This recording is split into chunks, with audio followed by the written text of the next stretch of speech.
সামনেই এসএসসি পরীক্ষা, তার আগে ওলটপালট এই শিক্ষার্থীর জীবন। বন্ধ স্কুলে যাওয়া আসা, মেয়েকে নিয়ে উদ্বিগ্ন তার পরিবার। কিন্তু কেন? বরগুনা সদর থানায় গত ৯ সেপ্টেম্বর ধর্ষণের একটি মামলা করেন এই শিক্ষার্থীর পরিবার।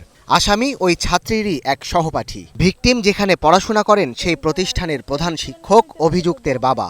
তাই মামলার পর থেকে স্কুলে যেতে তিনি বারণ করেছেন বলে অভিযোগ ভুক্তভোগীর। স্কুল সমস্যা হচ্ছে যে ওর আব্বু আবার স্কুল যাইতে মানা করছে, আর আব্বু হেড স্যার। আবার আর যাদের কাছে প্রাইভেট পড়ি তাদের প্রাইভেট পড়তে মানা করছে, প্রাইভেট পড়াইতে মানা করছে যে আমি যদি হাতে যাই আমার যেন না পড়ায়। এ অবস্থায় সন্তানের শিক্ষা জীবন নিয়ে উদ্বিগ্ন তার পরিবার। ন্যায় বিচারের দাবি তাদের। আবুল বাসার হেডমাস্টারের ছেলে আমার মেয়ের নির্যাতন করেছে। এখন মেয়ে স্কুলেও যাইতে পারে না, লেখাপড়াও করতে পারে না, প্রাইভেট পড়াইতে মানা করিয়ে দিয়েছে। আমি চাই বাংলাদেশ আইন এমন একটা ব্যবস্থা নিক যাতে এই ধরনের কর্মকাণ্ড না ঘটে, ও যেন ওই জায়গায় সুখে সংসার করতে পারে। আবুল বাসার প্রধান শিক্ষক উনি দায়িত্ব পাওয়ার পর স্কুলের অনেকগুলো রুমই উনি আবাসিক ব্যবস্থা করে ফেলাইছে।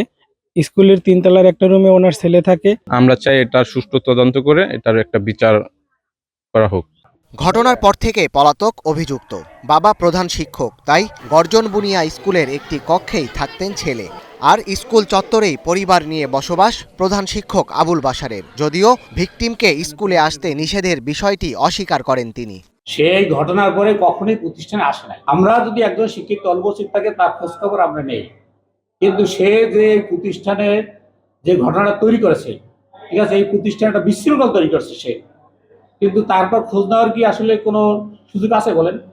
ঘটনাটি খতিয়ে দেখছে শিক্ষা অফিস। পুলিশ বলছে অভিযুক্তকে গ্রেপ্তারে চেষ্টা চলছে। প্রয়োজন বোধে আমার এখানকার যে সরকারি পরিদর্শক আছে, আমি একজন অফিসার, অনেকে পাঠাই বিষয়টা সত্যতা যাচাই করে প্রয়োজনীয় ব্যবস্থা করব, যাতে করে মেয়েটা তার পড়াশোনায় বিঘ্ন না ঘটে। সেই বিষয়টা আমাদের সর্বোচ্চ প্রায়োরিটি। আমরা সর্বাত্মক চেষ্টা করতেছি। আমাদের থানা এলাকায় তার অবস্থান এখনো পর্যন্ত নেই মর্মেই আমরা জানতে পেরেছি। সে আমাদের থানা এলাকার বাইরে অজ্ঞাত স্থানে আত্মগোপন করে আছে।